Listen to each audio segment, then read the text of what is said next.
Welcome to the Press One for Nick podcast. My name is Nick Glimsdahl, and my guest this week is Nancy Flowers. She is the Vice President of Insights and Loyalty at Hagerty.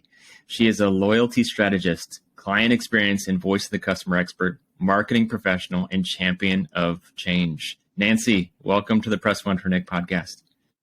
Thanks, Nick. That you make me sound really impressive. You are really impressive, Nancy. So one question I ask every guest at the very beginning is, what's one thing people might not know about you? Yeah, so some people know this, but I would say my colleagues don't know this. But when I grow up, I'd like to be a Broadway actress. And so I do quite a bit of amateur theater in, community theater and things like that. And I sit on the board of a nonprofit professional theater, which I'm really proud of, which is Parallel 45. So I kind of keep that on the down low at work. Well, it might not be on the down low after this. People are going to get in front of you and say, "Hey, let's start a show." But that's awesome. When you grow up, you want to be a Broadway actress. If you could pick one show to be on, your dream show, what would it be? Well, probably my favorite show of all times is A Chorus Line. And so I love that show. I've been in that show a couple times. So to do that on Broadway would be my dream. Wow. I think we need to start a campaign tomorrow. Get Nancy on Broadway. Get the old ladies out there again. I'm sure that you're not as old as you say you think you are, and you still have a chance. So best of luck with that. Let's switch over to Hagerty. So Hagerty Insurance is an automotive lifestyle brand. I think that the listeners could say, "Well, what does that mean?" So let me just ask the expert, what does it mean to be an automotive lifestyle brand? Yeah, well, I'll start with a little history. So over 30 years ago, Hagerty was an insurance agency in town, and the family owned wooden boats, old Chris Crafts, things like that, and they could not find a company to insure them. And so they started out actually in the marine insurance business for antique boats and parlayed that into a very large, we're actually the largest specialty insurance company in the world for collector vehicles. So think of your classic Mustangs, even your exotics like Lamborghinis, those types of vehicles, vintage Harleys. So anything that's sort of appreciating in value, we insure. And so that's our roots. Our roots were in collector vehicle insurance. But over the last probably 10 years, we've really shifted, and we're still shifting, every day into a more membership model. So we're a membership organization that is built around the automotive lifestyle. So we have, products and services that cover them throughout their automotive journey. So some of our larger sort of business arms are, we have a media and entertainment company.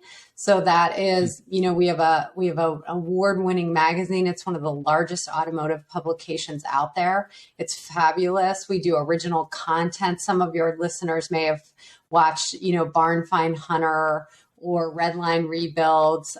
We have things like valuation tools where our members can go look at the values, watch the market, see what their car is valued by putting in their VIN and make and model.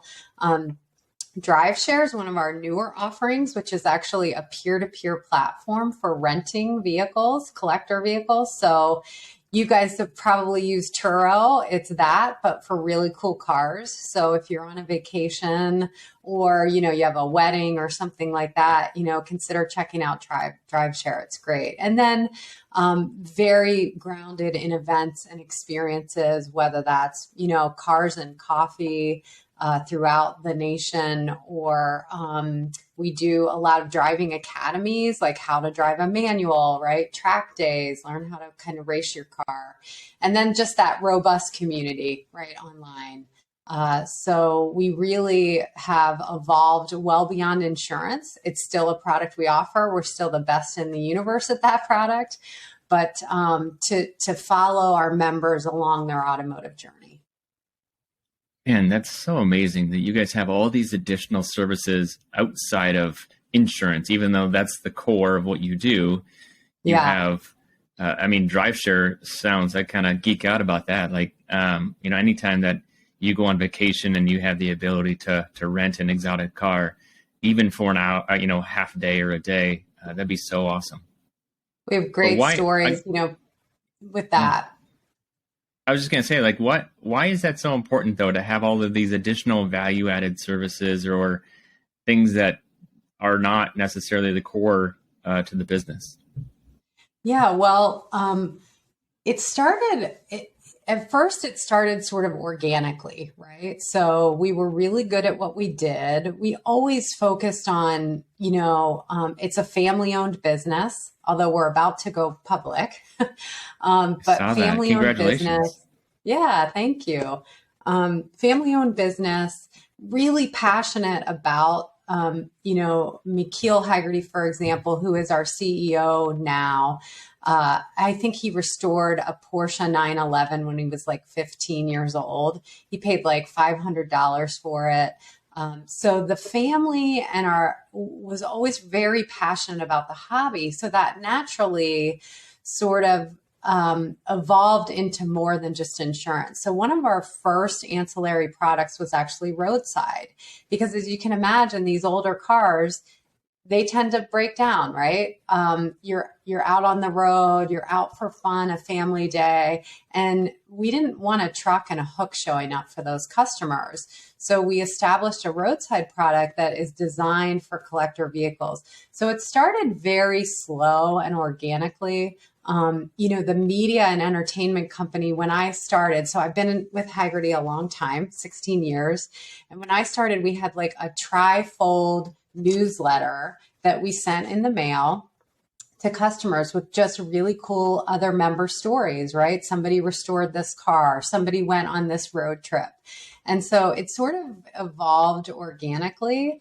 But insurance comes and goes, right? I might own a car and then I don't have a car anymore because I'm putting my kids through college. And then I buy another car, where that's why we want to be with you before you own a car, right? When you're just dreaming about cars, how can we be a part of your automotive lifestyle? All the way through to, do you need a program for your collection as you're aging, right? Like who are we going to leave these cars to? What do we do with this legacy? So it started organically, but it just makes a ton of sense. Yeah, it reminds me, I interviewed Dan Gingiss, and he was talking about the Amazon experience. He's like, with the Amazon experience, you get Amazon Prime, but you get also Amazon, you get the shows with Amazon, you get the 2-day delivery with Amazon, you get all of these additional things that you didn't pay for at the beginning, but now you get it as a service. And so it reminds me so much of that you guys are constantly finding ways to add value to your members without saying, hey, we have all this additional services. Do you want them? You're just like, hey, this is the things that we can provide, and we want to guide you to where you want to go in the future. Yeah, absolutely. Amazon's a great example. I think the other piece of Amazon that's interesting is, right, we all buy membership in Amazon for different reasons, right? So I may have gotten it because I'm a frequent shopper and I wanted the free shipping, but you may have gotten it for their streaming service or for a discount on Audible, right? Yeah. So that is a model we look at, although we're not transactional based. For us, It's very much about that relationship over the life of their journey. But it's an interesting model we should all pay attention to, right? So there's so many more entry points for Amazon now than just shopping. Yeah, there is absolutely they are getting into everything and trying to dominate everything, but it's tough to do it when you have the experience with the insurance. Even they're trying on the insurance space, but when you deliver the experience that Hagerty does, it differentiates than what you can at a larger organization. So kudos to you guys. But let's switch a little bit to your role. You are the VP of Insights and Loyalty. Tell me more about what you're responsible for at Hagerty. Yeah. So at the highest level, we're charged with understanding and championing that member-centric mindset, right, throughout the organization. But, that is about keeping the business informed on key drivers of growth and satisfaction, engagement, and retention. But really, out of those insights, the reason we are Insights and Loyalty is that, we want to derive strategies that continually add value to the member, right? We want to build that long-term member value. And so if you think about, at the highest level, you have to really understand loyalty to then determine the strategy, right, to build that, to build more loyalty. So that's kind of at the high level. Day to day, just to get practical here, we measure and monitor the health of the brand.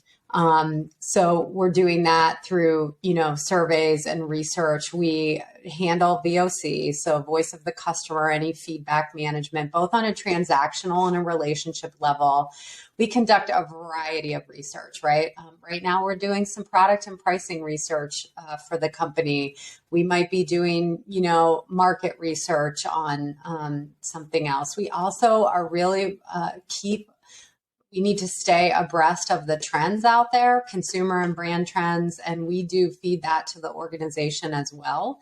And so lots of synthesizing of business intelligence, research to provide those actionable insights and, inform business decisions and strategy. Right. That sounds really cool. So how do you at Hagerty define what loyalty? Because I think loyalty can mean a lot of things to a lot of people. It's such a charged term, isn't it? Yeah. It's such a charged term right now. So we actually, and we've done a lot of work on this over the years, and it sounds silly, like, well, you can't define loyalty, but I think we're really good. Companies are good at defining the outcome of loyalty, right? But so we've spent a lot of time thinking about what does a loyal member look like to Hagerty, and how does a loyal member behave versus just somebody that's bought our product, who we will always treat well, and we love them too. But what does a loyal member look like to Hagerty? So it really is about, they need to have that emotional connection to the brand, and we do measure that. So we want them to embrace kind of Hagerty for everything we do, insurance and beyond around that enthusiast lifestyle. And we also, they don't necessarily have to, I think they need to support our cause. So at Hagerty, our cause is really to save driving and car culture. And we can talk more about that later. But I think, that they have to, I'm not sure they need to believe in it, right? But they do have to support it in some way. Ultimately we want them to feel like a sense of belonging, a part of a community, not that they've just bought a product. And I think our aspirational definition of Hagerty, of loyalty for Hagerty, is that they think of us first, right? For all their automotive needs. So we may not be able to serve them, right? So, we don't sell oil, but we can tell them the best oil for their car, right? So they come to Hagerty as sort of that they think of Hagerty first for those automotive needs. One of the things you mentioned was having an emotional connection. I want to get to that, but I'm gonna put a pin in it just so I remember to get back to it. But it's so awesome on how you guys define loyalty. So how do you drive customer engagement then and loyalty at Hagerty? Because I think there's loyalty and then there's engagement. Yeah. Let me just reference something here, but again, loyalty is a charged term, right? And I think a lot of times when we think of driving loyalty, we think about programs, right? Points, Right. catalogs with It, swag, right? yeah. Discounts. Buy 10, get one And free. yeah, yeah. And so we think of it differently at Hagerty, right? It's sort of an overall strategy of building that long-term value, and in turn we get value, right? Like Hmm. we're not just doing this out of the kindness of our heart, right? But so there's different sort of aspects of loyalty that you need to stay on top of at a company, right? And so one of the things is like it starts with, are your products valuable, right? Like if you don't have valuable products, it's kind of a non-starter, right? I'm not going to be loyal if I don't need your products. And then, Right.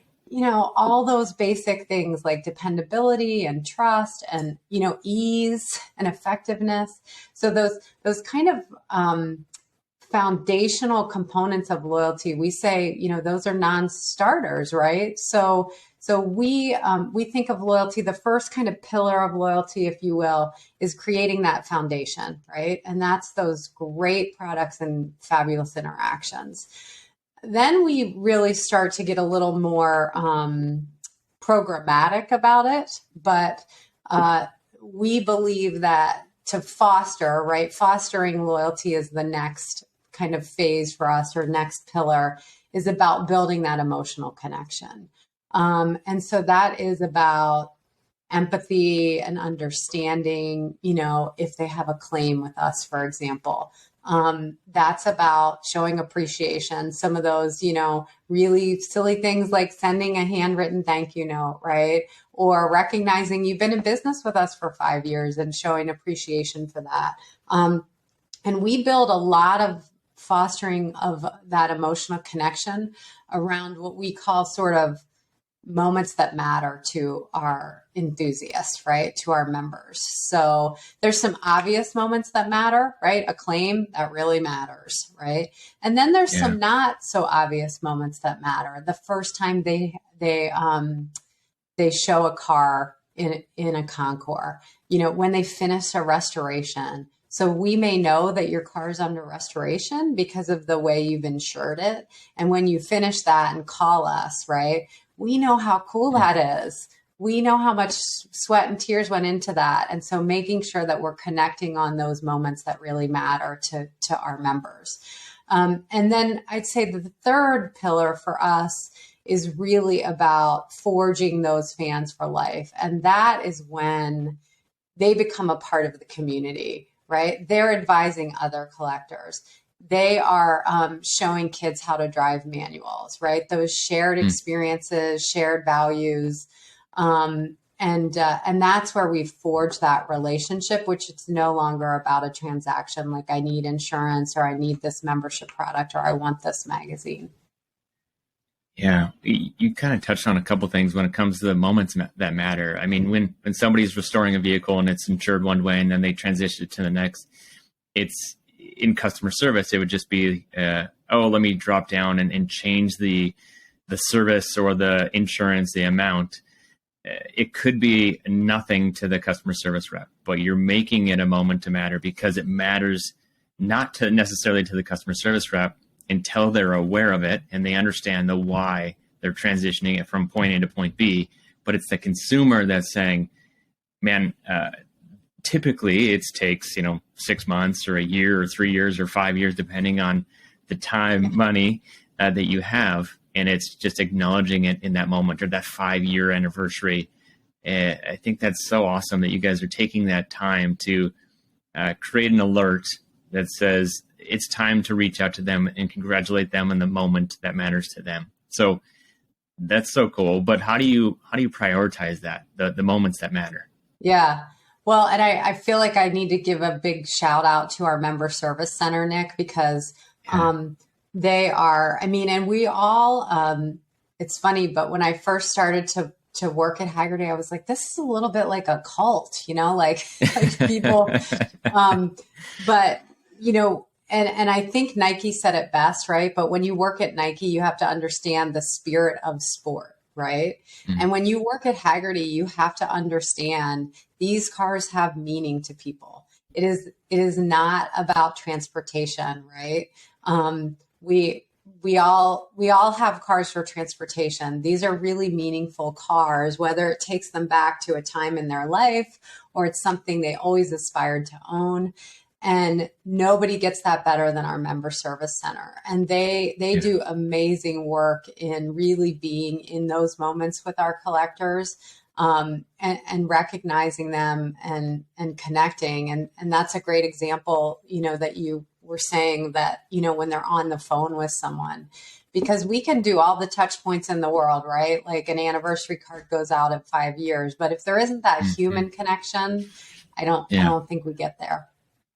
Yeah, I would 100% agree. If you send a trifold that says, "Hey, thanks for doing business with us," and it was already pre-printed, automated, but it's Nancy that sends a quick 2-minute letter, and it takes 2 minutes of your time, and you can still measure against it if you really want to, but you're taking it and you're saying, "Hey, Joe, I just want to let you know, I love that car. It's one of my favorite cars.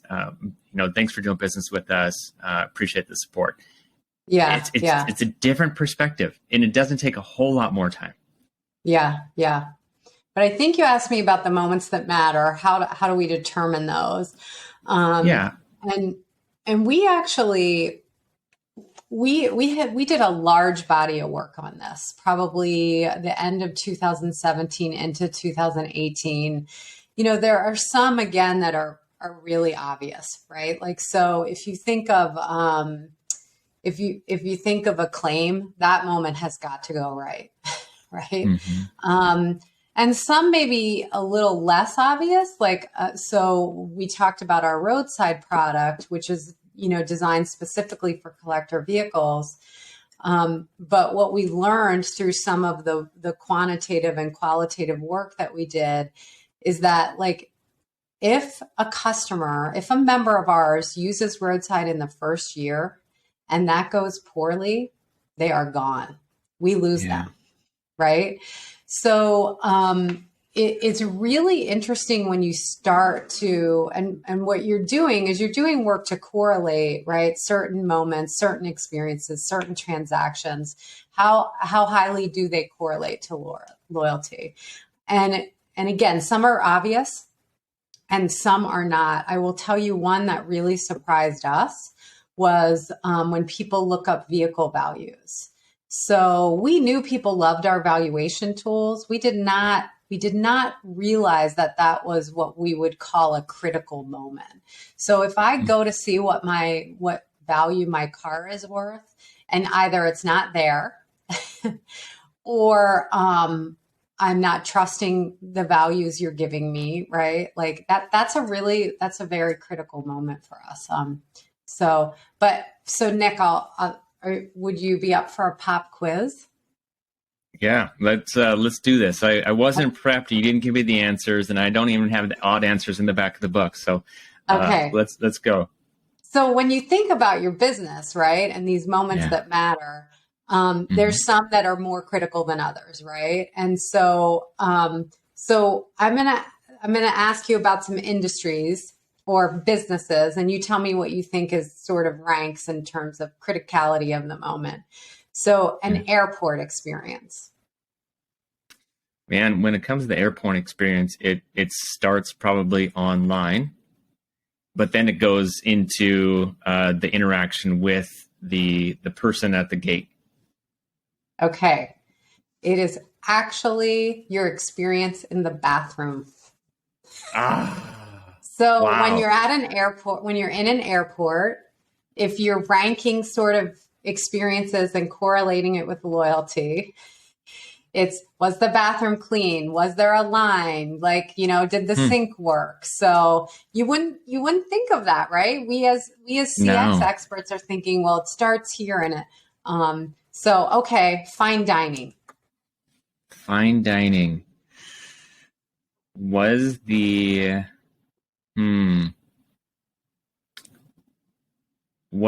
silverware clean? how quickly someone took your drink order.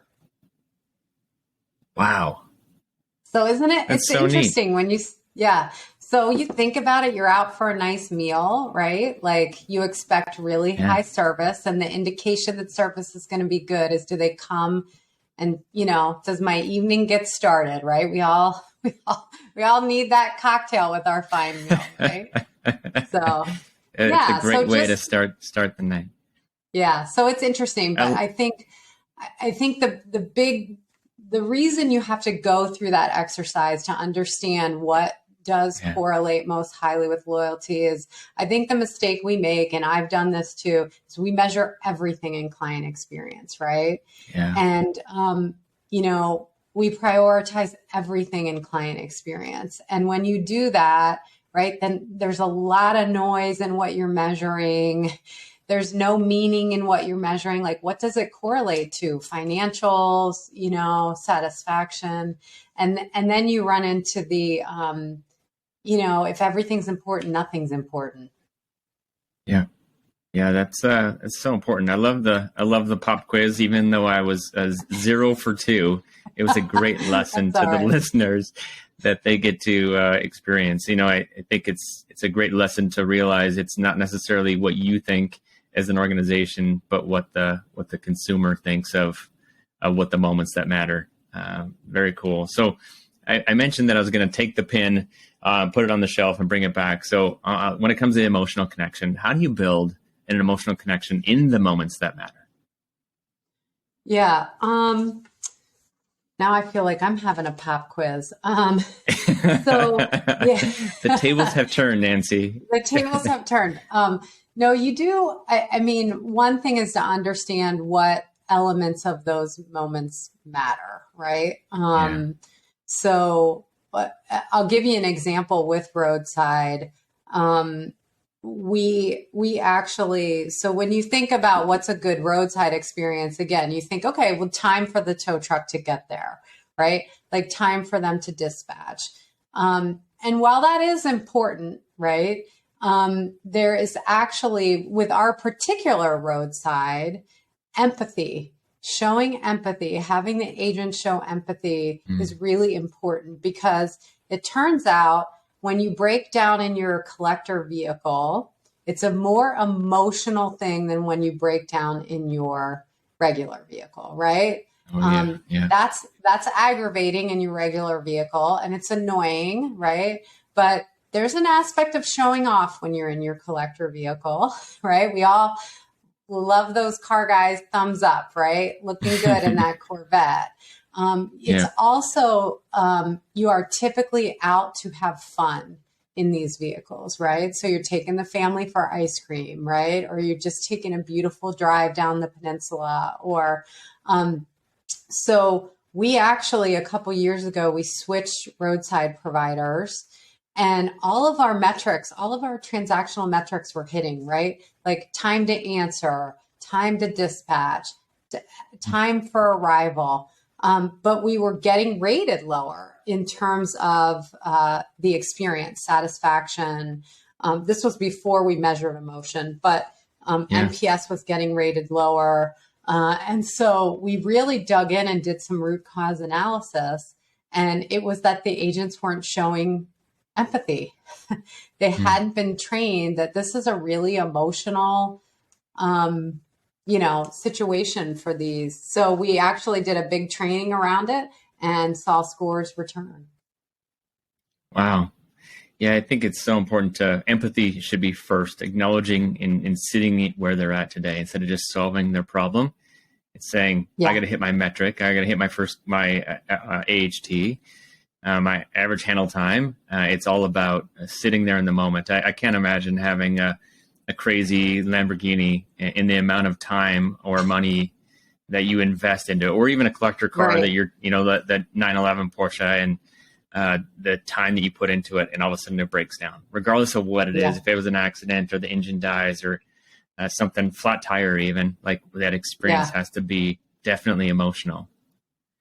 So it's, one thing that I had a question on, and we're getting close to time, but, how can you take that correlation between the human emotion to business value. Is there a way to do that?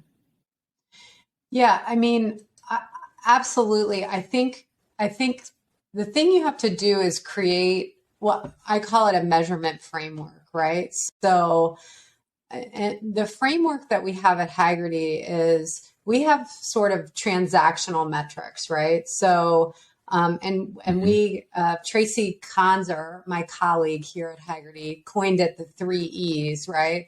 But on transactions, we measure emotion, ease, and effectiveness.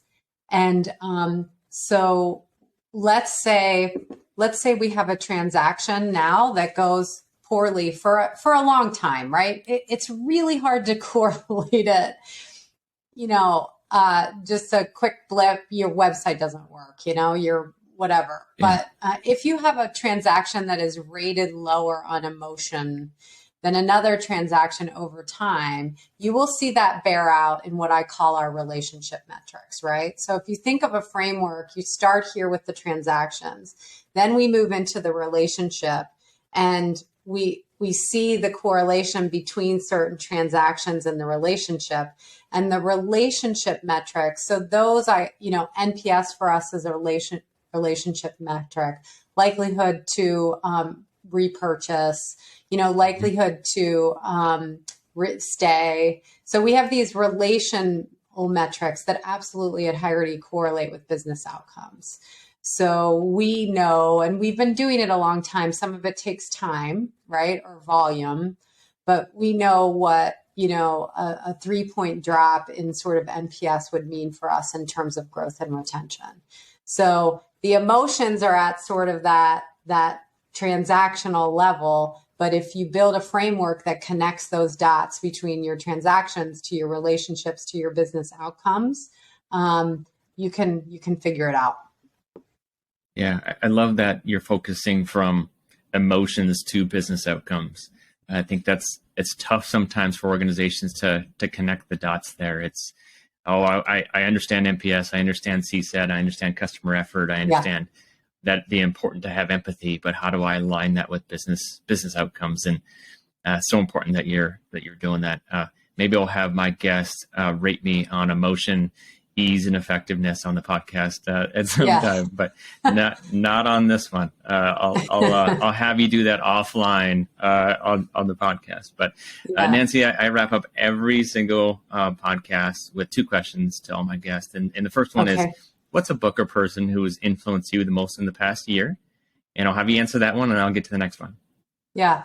So I have to. This is a bit of a shout out too, but Robbie Baxter, who is one of the biggest thought leaders in subscription and membership models.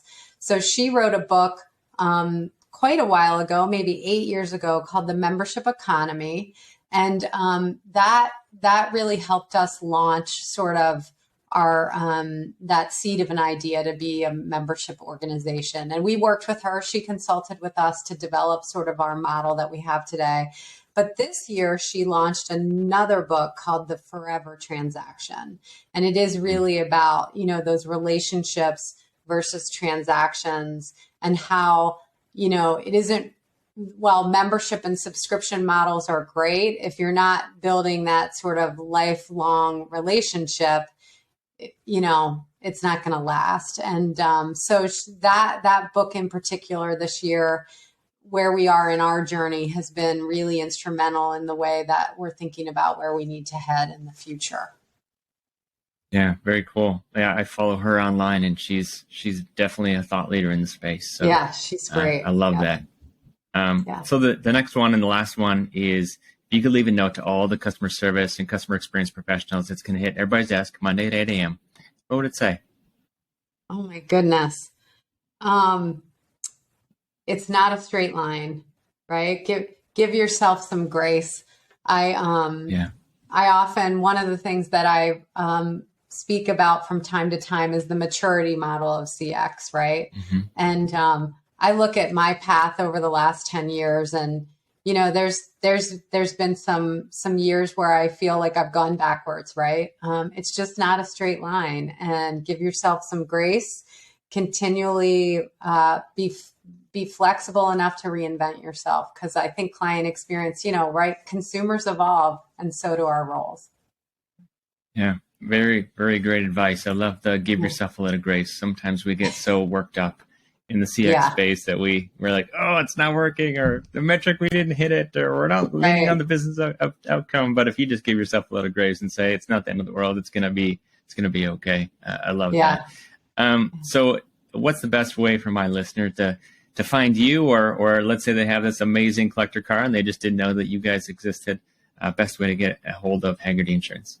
Yeah. So Hagerty.com, and you're going to see a lot more than insurance there. That's where you can watch our cool videos and see all of our content and magazines. Look up values of cars, think about buying a car. There's lots of information and entertainment there. So Hagerty.com is probably the best place to see us. Find us. That's great. Yeah, I love it. Thank you so much, Nancy. Appreciate your time. I had a blast, and it was a lot of fun. Yeah, thanks, Nick. It was great to be here.